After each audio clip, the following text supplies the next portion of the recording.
தென்கிழக்கு தேன் சிட்டு செம்பருத்தி பூ முட்டு செல்லம் கொஞ்சுதே தாலாட்ட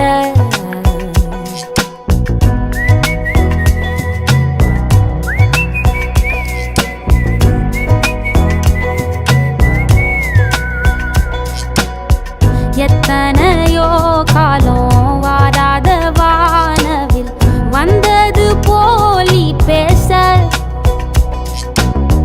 உச்சியில நீந்தும் ஆகாச மீனென துள்ளிடுதே உன் ஆசை மழை அடிக்கும் உன் சிரிப்பில் செடி முளைக்கும் நான் பூவாக வெயில் அடிக்கும் நாள் வரைக்கும்